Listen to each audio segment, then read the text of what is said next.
Ngiyalibingelela bathandekayo. Silokujabula ukubana sihlangane sindawonye kule inyanga kaMpandula kusifundo setshumi lanye esikhuluma ngokulangazelela okunengi. Mina engikhuluma lani bathandekayo ngumfundisi uGresham Mlilo. Nginxusa ke abangane bami baziveze labo uqhakathekileyo. Salibonani balaleli.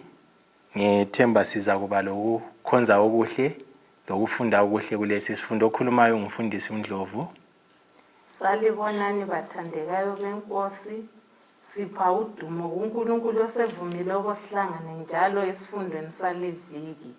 Mina engikhulumayo nginguzandile intombi Zanamo owakomajikijela. Salibonani babukeli labalaleli. UNkulunkulu osevumile ukuthi ngelanga langesabathi sibe simkhonza njalo. Okhulumayo ngisithemba inkosi Thembelihle Sibanda. Asiqhumezeni sikhuleke nini. Babotho sezilindwa lezilomhlaba. Sithanda ukubonga Simandla ukuthi uvumile ukuthi ngelanga namhlanje sikukhonza sikudumise. Ngasethu singena kule nkonzo uNkulunkulu yesifundo. Cela babona ungenele usichazisele konke ngikhona nithemba igama lakho. Amen. Amen. Bathandekayo. Niza kunanzela kwana leli kota lonke siphakathi kokugijima ngodaba lokuphumula kuJesu Kristu. Namhlanje sikhangela ukulangazelela okunengi Ndlovu. Nxa sikhangela indaba yokulangazelela okunengi maqala nendaba zokuphumula ungahlaziya uthini lesi sihloko na? Nxa lihlala ekhaya lingabantwana ubaba bese lithembisa ukuthi ngizaliphathela iziwiji zekhisimusi. Okwenzakalayo ukuthi lanxa lidlala labangani liyabe libatshela ukuthi hawu dedwami ubabami uyabuya leziwiji kumbe uyabuya lethoyi. Ngakho ke lathi silangazelele siyafisa kangaka siyaloyisa kangaka ukuba ingcenye lokuhlanganyela kulokhu kuphumula. Into esiloyisayo ukuthi ngolunye usuku sibe phakathi kwakho lokhu kuphumula. Siyabonga. Akusifundele incwadi yabaseKorinte bokuqala ngo-10 ivesi lika-6. Verse 6. Lalezi zinto zaba yizibonelo kithi ukuze singaloyisi okubi njengalokhu labo baloyisa. Lalezi zinto zanamwe zaba yizibonelo kithi. Kanjani balethi isibonelo vele ungalitshoyo? Ungalichasa ulithini? Isibonelo mfundisi yinto engaba ngumfanekiso yento eyiyo. Njengokuthi unje ungabona umuntu afika ndathu umfanekiso. Ungabona umfanekiso lwana mina ungambonanga. Uyenelisa ukuba lokuyindlela kokuba ngazi noma ungambonanga. Uthi lo masihlangana lami yathi hayi lo ngephela umajikijele ngambona ulwana umfanekiso. Umfanekiso unceda ukuthi ube lokwazi ukuthi okuyikho kunjani. Kodwa ayisikho okuyikho okungumfanekiso. Abanye basebenzisa ibali elifana ukuthi umfuziselo Ndlovu. Nxa sangasebenzisa igama elithi umfuziselo ungalichaza njani? Isikhuluma lesifundo esangena kuso namhlanje. Isibonakaliso kumele ube lezinto ezimbili. Ungakhangela okokuqala, ukhangele okwesibili. Ubusubona ukuthi kulobudlelwano yini phakathi kokuqala lani lokwesibili. Ngangizwe abanye abafundileyo labakhulumayo bathi bona ke umuntu uyavuka umuntu aphile futhi njalo. Ngesikhiwa bathi umuntu uyaresurrecta.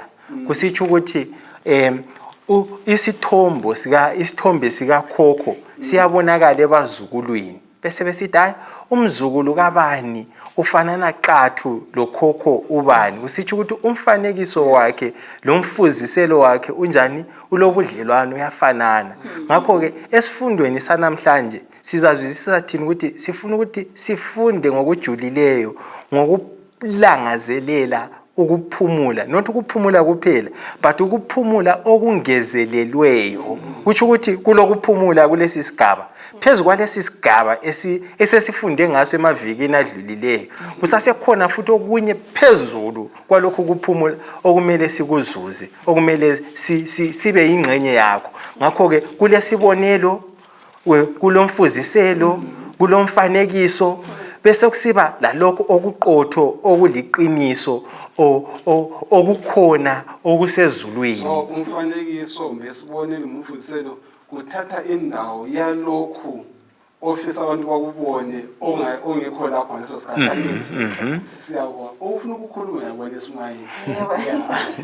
Bengishala ngicabanga nje ukuthi ngabantu ngihamba lapha mfundisi bathi sesimbonile uDawu uthi mbebembuze uthi bathi lo ufanana lo bani lo Sibanda mhlawumbe umntanakhe why babone mina ngifana lo bani lo baba. So isibonelo noma umfuziselo lapha nathi not like bengabonanga ubaba kodwa bebone bani mina engifana nalo baba. Abesebona ubabakho kuwe. Okay, ngiyabonga. Maybe ibalalele lithi isibonelo kalisebenzi kuphela entweni esizibonayo, kodwa lilethwa lasemcabangweni engabi khona, ukuthi umcabango lo ulobudlelwano lomunye umcabango.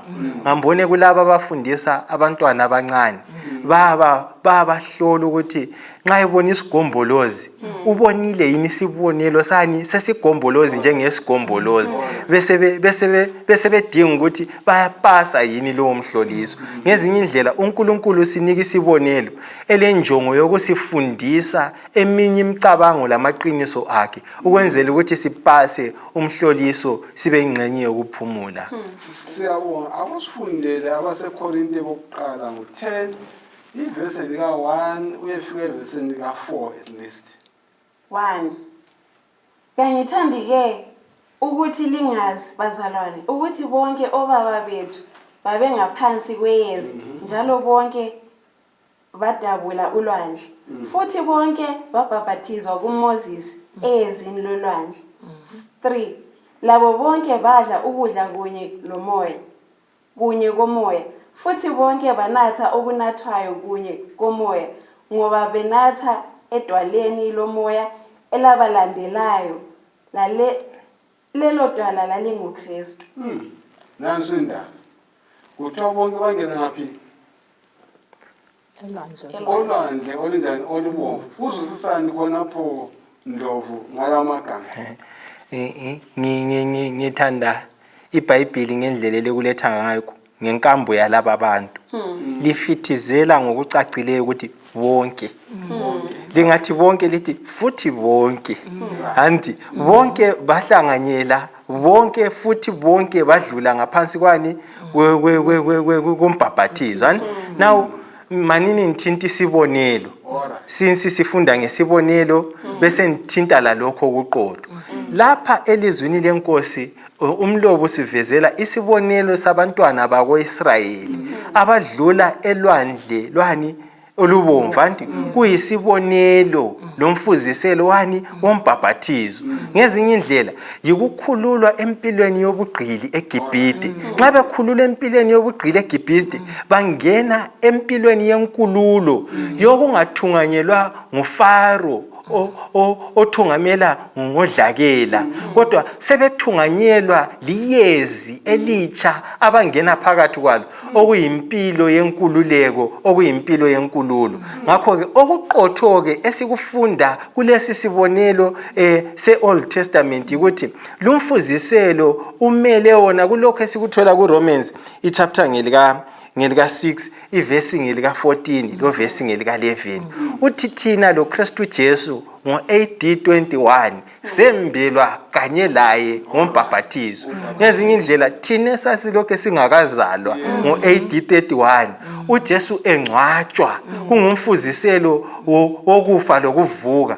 Njengoba lami ngabhabhathizwa ngokungcwatshwa ngafa kanjani ngavuka, uthi kusenzakala khonokhwana lathi sasikhona kulelo cebo losindiso lomuntu sembelwa kanye laye savuswa futhi laye njani kanye laye impilo endala akade siyiphile eGibhide yesono isibhubhile isichabalalisiwe sesiqalisa inkambo enjani entsha sesiqalisa impilo entsha ngaphansi kweyezi elinjani elitsha elinguJesu Kristu. Siyakuzwa Ndlovu khonapho. Baphiwa njalo omunye umfundiselo wangowemana. Ngelanga babedobha imana. Kodwa ungafika ilanga lesihlanu engakayi kwelesikhombisa babedobha imana kanjani? Kabili. Ukwenzela ukuthi bathole lelanga lesikhombisa. Lokhu kusikhomba esinkweni esinguJesu. Ungabala uJohn 6:48. UJesu uthi mina ngisinkwa sani sokuphila. Ngabala imana eyayimele uJesu isinkwa sokuphila. Ngabafa. Ungekela ukufida ngicela ukusebenzisa ibala lesilungu uJesu uyafa. Silesipho sokuphiwa ukudla nguJesu. Ungakhangela ubone umntwana uyakwanisa ukudla iporridge, uyakwanisa ukudla isithwala esilula. Kodwa umama umuphi isipho esiyiso esimenza abe lamabhonzo aqinile. Esimenza wonke umuntu ombonayo uzothi hayi lo wamunya lo kamunya. uJesu sipha that privilege yokusifida i-breast milk isinkwa esilokuphila. Singafida kuJesu, sidle kuJesu, siba ngabantu abafanele umbuso wezulu. uMatthew 4:4 uthi thina vela sibantu bolu. Umuntu kuphela osenza siphile nguJesu. In other words, he sustains us. Asiphileni impilo elobuqotho ehlanzekileyo ngokudla isinkwa esinguJesu. Ungakhayela iBhayibheli loneli qedisa Ndlovu ngiyakubona sifuna uqedisa. Yabona akula kuphumula ngaphandle kwalokho esifunda ngakho la. Abantu laba bebephile empilweni yobugqili empilweni yobunyama. uJesu uletha umfuziselo ukuthi lingamukela njani ukwenze njani ukuphumula. uNkulunkulu ebesebanika umfuziselo wemana ukuthi badle imana ukwenzela ukuthi bamukeliswe ukwenze njani ukuphumula. Ngezinye indlela zonke lezi zibonelo ziza ukuze isizwe sakwaIsrayeli sizuze ukuphumula. Sihlanganyele ngapi ekuphumuleni. Bese kuncedisa lathi thina esiphila ngalesi sikhathi. Bese kufundisa lathi thina esiphila nini ngalesi sikhathi ukubana sibe yingcenye yalokho kuphumula. Awuyiqedisanga indaba eBhayibheli. Ukuthi siphiwe iBhayibheli eliyisinkwa sokuphila. Labo kuphela abazadlala yibo abathola impilo ngempela. Ungaphendula umbuzo futhi ngeke ukuthi singancedisa njani abanye ukuze bengalambi ukuthi umuntu aphile kumele anjani adlizwe. Ngiyabukala sothinteni iBhayibheli ukuthi thina sonke mase sifumana ukuphumula singeke saphila singadlanga ilizwi likaJehova. Siyabonga. Yes. Kuyathintwa la ndaba yamanzi masibanda. Uthini? Ledwalela libalandela leli. Idwala leli linthathekisile mina mfundisi. Kuthiwa idwala leli linjani? Lihamba labo. Kabathetholanga lapha abafika njani banatha khona. Kodwa idwala leli bahamba labo. Bayawoma bese befuna ini? Amanzi. Kanti amanzi lawo sikhuluma ngayo namhlanje yiwapi? Ukuthiwa uJesu is the what? Is the living water. Amanzi anjani? Amanzi aphilayo. Ukuthi labo abantu bathi sebewomile. Jesus became the provider. Lokhu mama ekhulumile lapha. Lathi khathi singasiwoma sidinga ini? Amanzi aphilayo. Amanzi vele singawakhanyela nje biologically nje scientifically ayasiza kakhulu. Umuntu kangeke ahambe for iviki engelamanzi. Ungawoma lokho kuthiwa idrink uyithanda kanjani? Ungawoma udinga ini? Amanzi. Ukuthi singaye ekhaya singafika emakhaya nxa sidinga amanzi sigebhe ethebethebeni but akundile ngalamanzi ageje edwaleni. Lawo manzi mfundisi okuthiwa ageje edwaleni kuthiwa ngamanzi aphilayo njalo futhi ngathi aklini ahlanzekileyo. Ukuthi amanzi lawa ayengela any impurities. Kodwa amanzi kuphela singawathola ahlanzekileyo kanje siwathola konke okungajeka impilo ngambona nxa ukujeka imota lapha ingaba lephantsha impilo yethu yaba lephantsha ngenxa yesono. Konke okungajeka impilo kulokwenza lo Jesu Kristu. uJesu Kristu uthi mina ngiyisinkwa sokuphila. Ebese sithi mina ngingamanzi futhani okuphila. Kuthi ukuthi konke okulempilo phakathi kutholakala kubani? kuJesu Kristu. Water is life. Amanzi yini? Impilo. Kuthi ukuthi uKristu Jesu impilo. Ngaphandle kwakhe kakule enye impilo futhi. Ngitshela ngedwala. Why particularly usetshenziswa lithi idwala?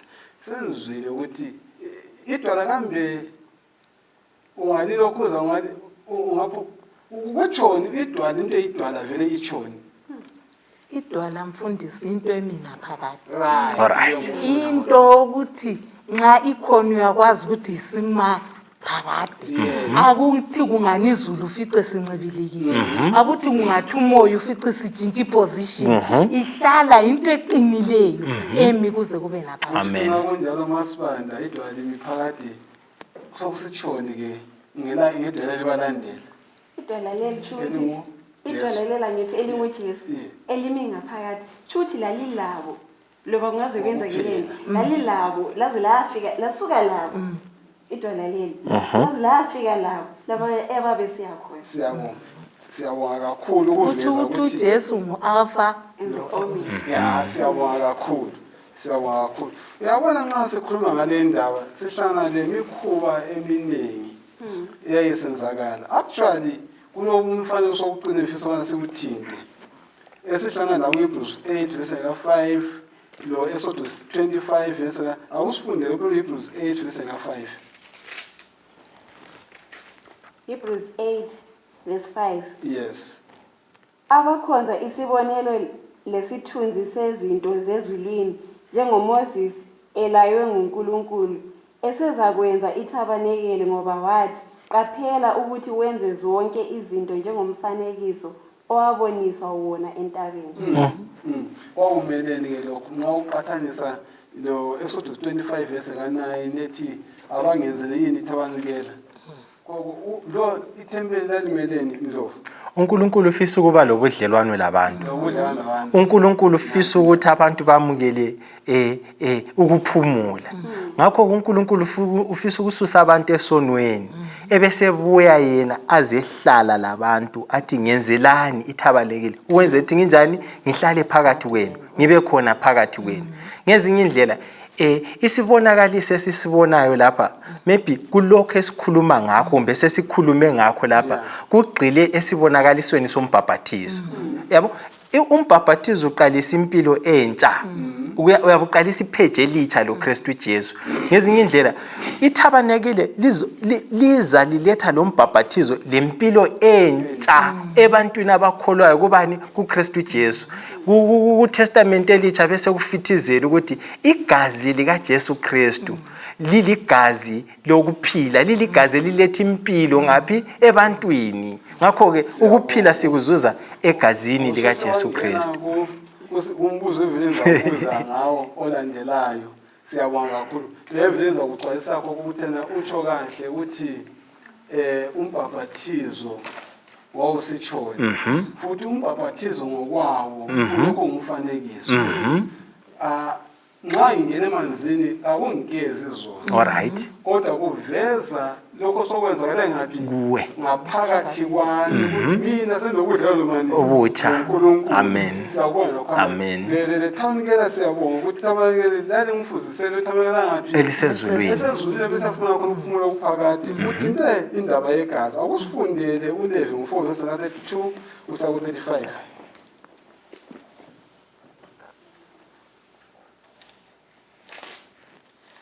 uLevi ngo32 u4 verse 32 kusiya ku35. Levi 4 verse ngilika 32 kusiya ku35. verse 32. Kodwa uba eletha iwundlu lomnikelo wakhe libe ngumnikelo wesono uzaletha elisikazi elingelasici abeke isandla sakhe enhlokweni yomnikelo wesono awuhlabe ube ngumnikelo wesono endaweni lapho okuhlatshelwa khona umnikelo wokutshiswa. Njalo umpristi uzathatha okwegazi lomnikelo wesono ngomunwe wakhe alifake empondweni zelathi lomnikelo wokutshiswa athululele lonke igazi lawo kungaphansi yelathi. ya umbuzo wami uthanana onivesi oyifunde kathesi yomnikelo wesono newundlu elisikazela lithathwa liyenikela umnikelo wesono.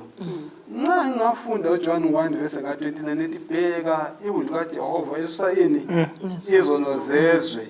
Kumbe siye ngani ngoba kuPeter bana kasihlengwa ngegazi lewundlu lokuthize kodwa ngegazi eliligugu kaJesu Kristu.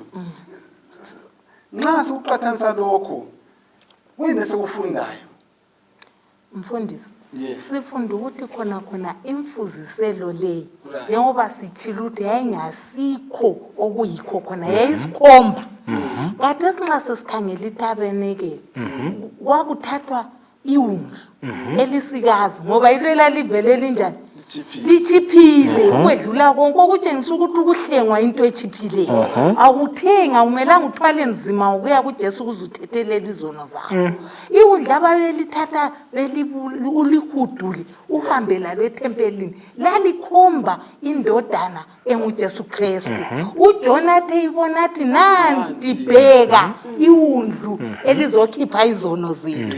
Okuthi ukuthi kule ngozi ekumeni emfuziselweni ungayi kulapha ekhomba khona. Abanye abantu la namhla lokho befisa ukudonsa amawundlu amasikazi bayekupha bayisithi bathethelelwa izono. Hayi bazalwane, selafa iwundlu elinguJesu Kristu esiphambaneni ukuze mina lawo uthethelelwe izono. Siyabonga ungami bus stop awungafika kwakho. All right. Now imfuziselo le izosifundisa iqiniso ngoNkulunkulu. Awusitshela ngegazi uladlule lalimeleni lelo gazi. Izosivezela okunengi ngoNkulunkulu anti then igazi likaNkulunkulu lithi yona incwadi engcwele aphandle kokuchitheka kwegazi akula kusindiswa. Now isibonelo sakuqala esiqoqe ngaso isibonelo sombhabhathizo. Isibonelo sesibili esesiqoqa ngaso kathesi isibonelo sokuhlengwa. Ekuhlengweni kumele kube lani lokuchitheka kwani lokuchitheka kwegazi.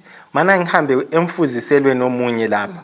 Umfuziselo uthi wona umuntu nxa wayesiza kuzohlatshwa iwundlu. And kumele aze lewundlu nxa ehlabe iwundlu ebese bamba iwundlu ngezandla zakhe. Nxa elibamba iwundlu lihlatshwa umuntu kumele avume izono zakhe zisuswe kuye ziye ngapi ewundlwini. Isibonelo lesi lomfuziselo othi wona hayi khathesi ke thina ukhona le komnyama ubambile lupani. Khathesi thina ukhona le eplum tree kumbe egwanda. Khona le kokungubo eplum tree. Hayi khathesi asisabambi imvu kumbe iwundlu sivuma izono. Asisaqonde emuntwini siyevuma izono. Kodwa uJesu wachitha igazi esiphambanweni nguye sivuma kuye ini izono. Awusitshele ngesiphambano. Nxa usuza indaba ukuthi bheka iwundlu kaNkulunkulu lisusa izono njani zezwe. Kuyasivezela ukuthi sisindiswa ngomsebenzini. Ngakuqalisa lapho sesikhuluma ubuye kimi uJohn 3:16. For God so loved the world that he gave his only begotten son ukuthi azosifela. So sesikhuluma lapho mfundisi ngicabanga ukuthi nxa kuyikuthi imvu yayihlatshwa kube yimi ehlatshwayo. Nxa imvu laphana igazi lalithonda kube ngelani igazi elithondayo. Kodwa uJesu ngoba uyasithanda ngoba uyozonjani azosifela wakhetha ukuthi yena ezakhe izandla zenjani zibhotshoze laphana esiphambanweni phela thina umusa ongaka akulathanda oluvela la uthi babalila khona lapho lingifele sibili mina njengomntaneni kunzima kodwa uJesu ngoba wayesithanda kakhulu uthi njani I'll die for them ngoba ngiyabathanda. Amen. Siyabonga kakhulu. Zanami kambe nxa esikhuluma kanje uMasibanda ukuthi usindiso luza ukuthi ulusebenzele yini?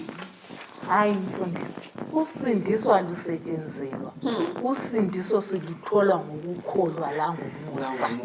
Kholwa kuNkulunkulu, umusa wakhe wanele ukukuthethelela izono zonke olazo. Ngavuma izono zakho kuchiphile yimahara. Vuma izono uNkulunkulu uyakuthethelela. Akusifundele uHebrews 4 verse 1 ngizawutshela ukuthi ume ngaphi. Hebrews 4 verse 1. Ngakho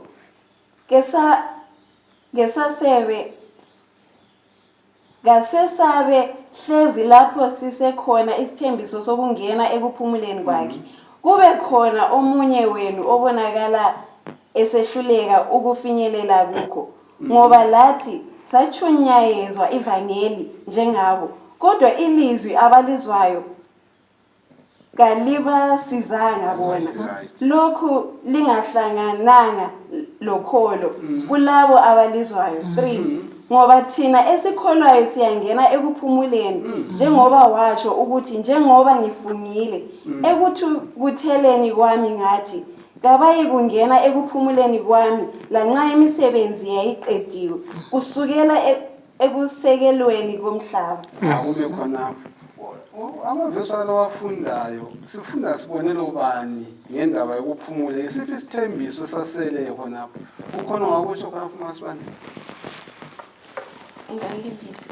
But ibe ngibuza ukuthi yena noma ngubani ngathatha anyway. Kodwa ngiubuza kakutsha, isiphi isithembiso saseleyo sokungena ekuphumuleni kwakhe? Inkambo yeStrayeli yohambo eku-Exodus yokuzulazula enkangala inika kanjani umbono ongezelekileyo ngomqondo wokungena ekuphumuleni kaNkulunkulu? Wahlala simayela uNdlovu balahla ithathe ukungena ekuphumuleni ngezinye indlela maybe kule gate lapha kule sango la, because ukuphumula kumele ungene ekuphumuleni. Xa kule ndlela ekuphumuleni kumele ungene endleleni yani endleleni yokuphumula. Abantwana bakweIsrayeli besuka eGibhite babe sebugqilini nothi ekuphumuleni, kodwa uMoses esuka lapho bahle bangena endleleni eya ekuphumuleni. Ukuphumula okwakumele bayokwamukeliswa bengafika elizweni langaphi laseKhenani. kodwa basangena. Lathi ke ngokuphila kwethu mnali, ngokuphila kwethu kathesi sisendleleni, kumele singene endleleni. Izimpilo zethu lezimilo zethu kumele zitshengisele ukuthi singabantu abasendleleni yokuthi siyengene ekuphumuleni, because iKhenani lethu ayisilo lalapha emhlabeni, ayisilo lele lise-Israyeli. iKhenani lethu, iKhenani lethu lisezulwini. Ngakho ke sifuna ukuthi kukho konke sikwenzayo sihambe ngokwelizwi likaNkulunkulu, singene endleleni ukwenzela ukuthi siyefinyelela kulokhu kuphumula. No okungani kuyangichaza mfundisi kwapha ukuthi phela uMoses sebakhiphe eGibhite bese eKhenani babekhangelele kuMoses ukuthi uzabafikisa eKhenani bazuze ukuphumula, kodwa uMoses kafikanga lapha eKhenani. uJoshua wabe take over after uMoses. Wafika labantu ababo Ayikhona lapho wabangenisa eKhenani, kodwa ukuphumula banganjani bangakutholi.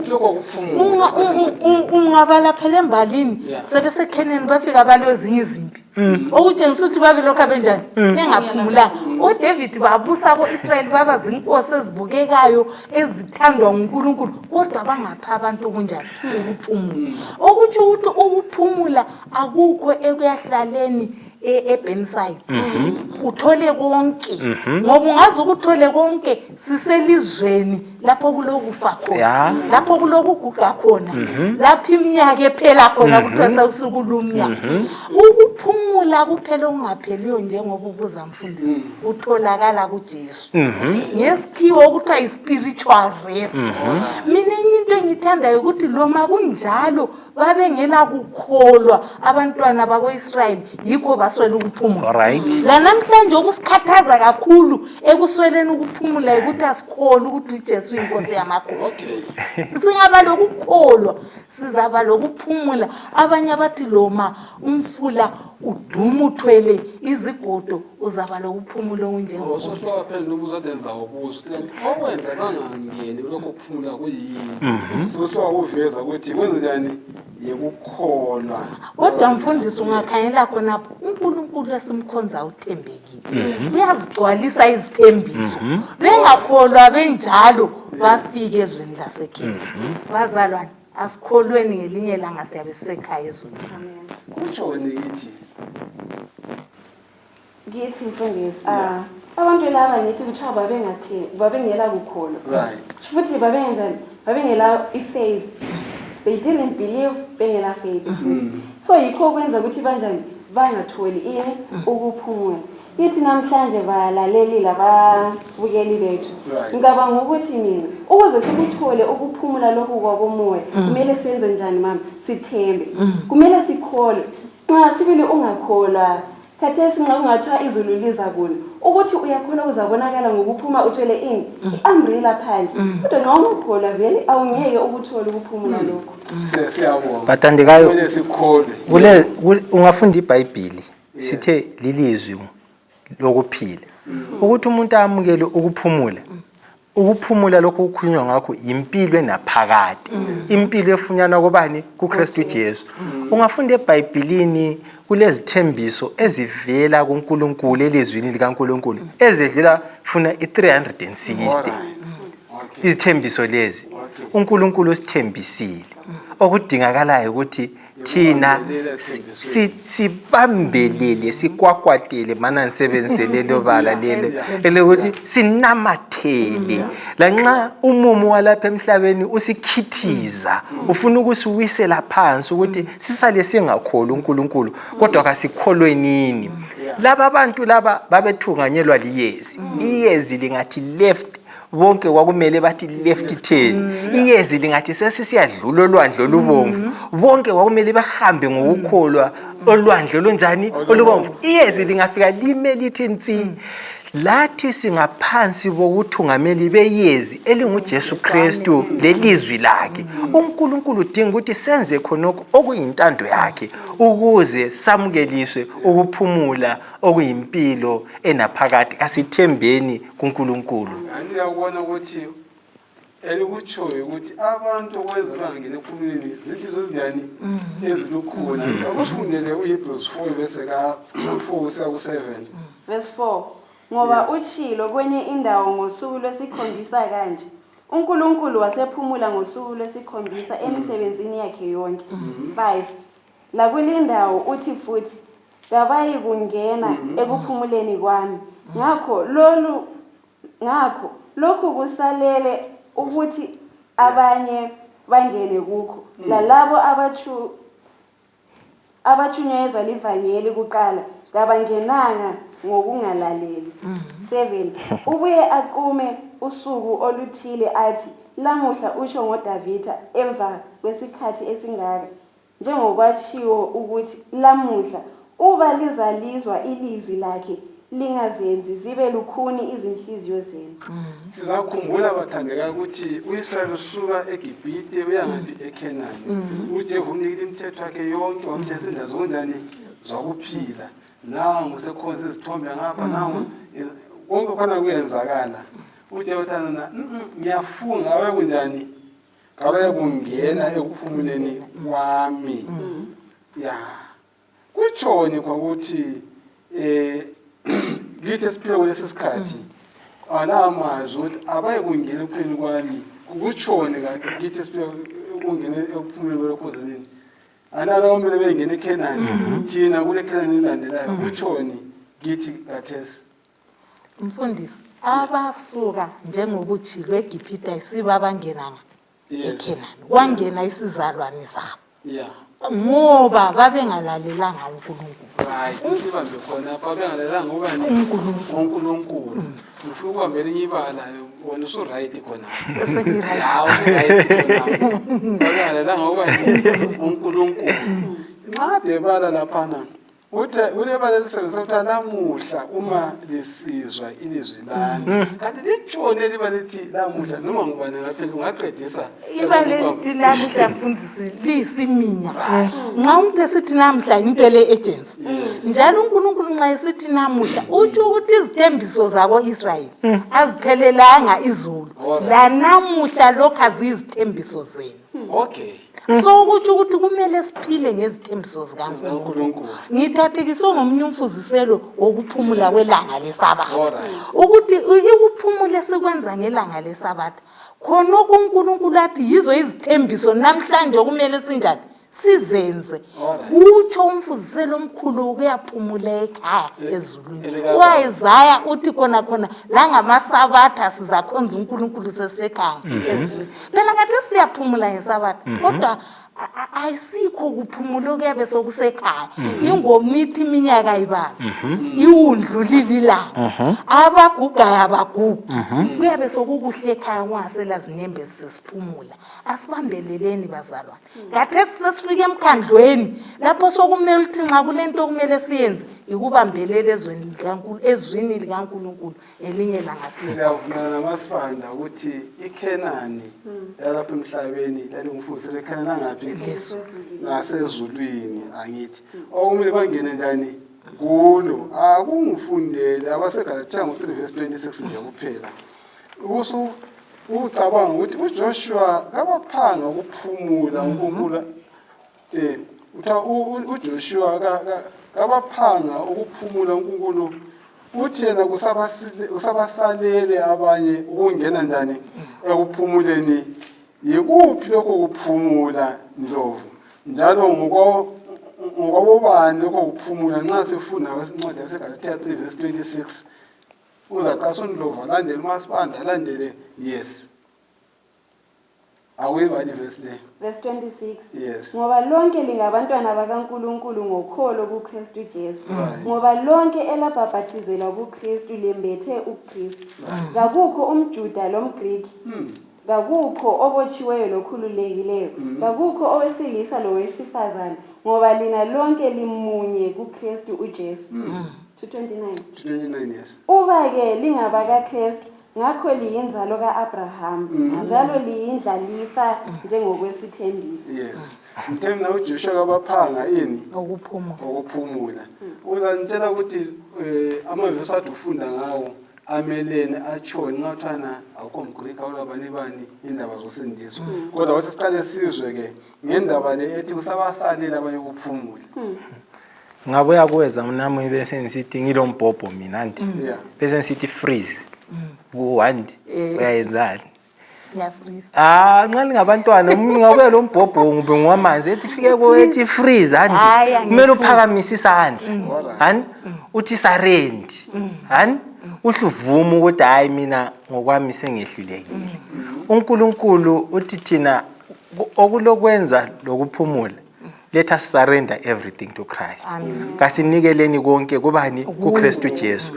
Abantu laba balokhe besalindele ukuphumula ngokwethembeka kuNkulunkulu balokhe besalangathelela balokhe besafisa ukuba ingcenye yalokhu kuphumula. Ukuphumula lokhu yikho sekuqaliseni sithe kuphezu kwesilinganiso sokuphumula esilakho kathesi andi kusho ukuthi ukuphumula esikwamkeliswayo singaphansi kwempilo yesono kuthiyene lokuphumula esizakwamkeliswa ekhaya ezulwini sesinqobile. Kathesi yebo yesiyaphumula ngamaSabatha, kathesi yebo yesiyaphumula nxa sisenza siphila ngokwecebo likaNkulunkulu, kodwa kulokuphumula okuyisilinganiso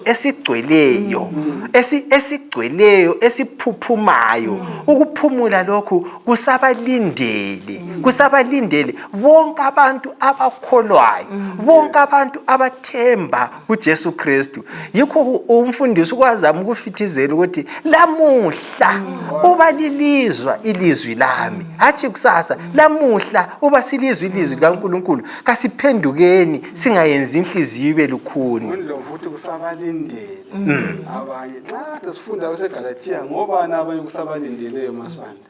Lezi verse le ngithathekisile ngokufundisa. Ithi kakusela mGriki, kakusela mJuda.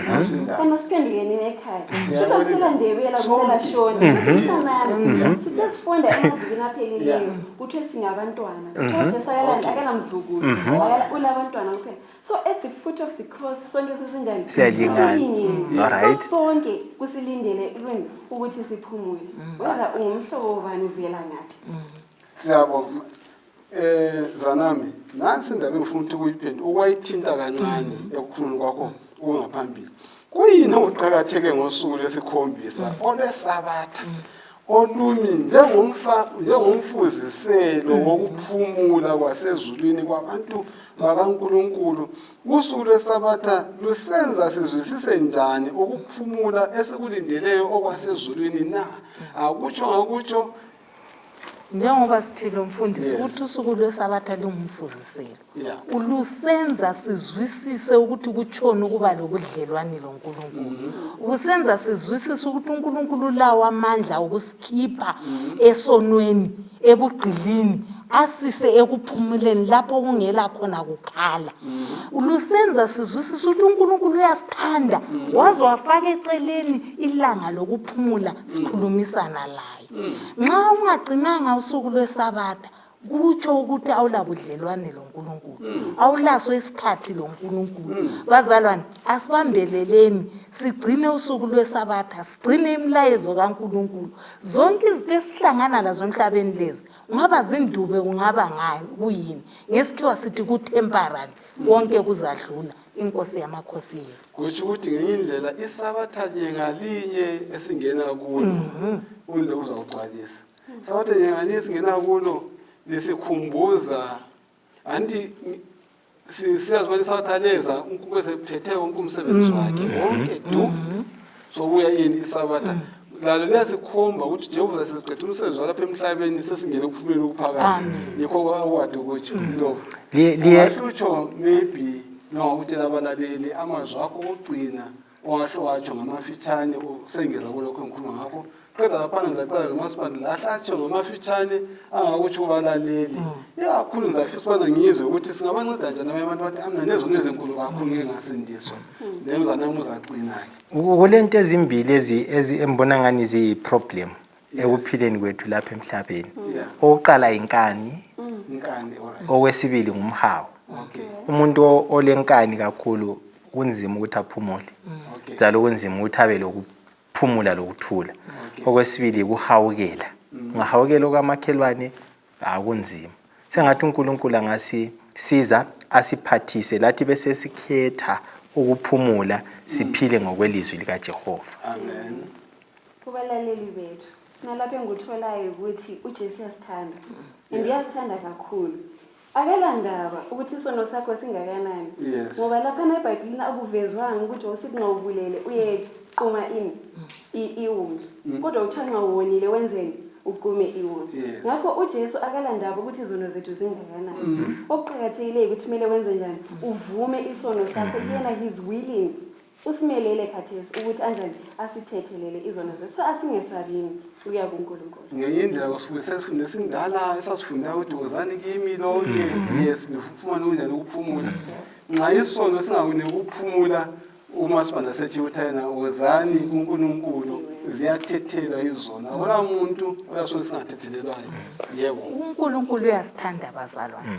Usinika izixwayiso, asinike izibonelo, asinike kanye lendlela abantwana baIsrael abaphambanisa khona ukuze thina sifunde ukuthi singaphambanisi senze okuhle.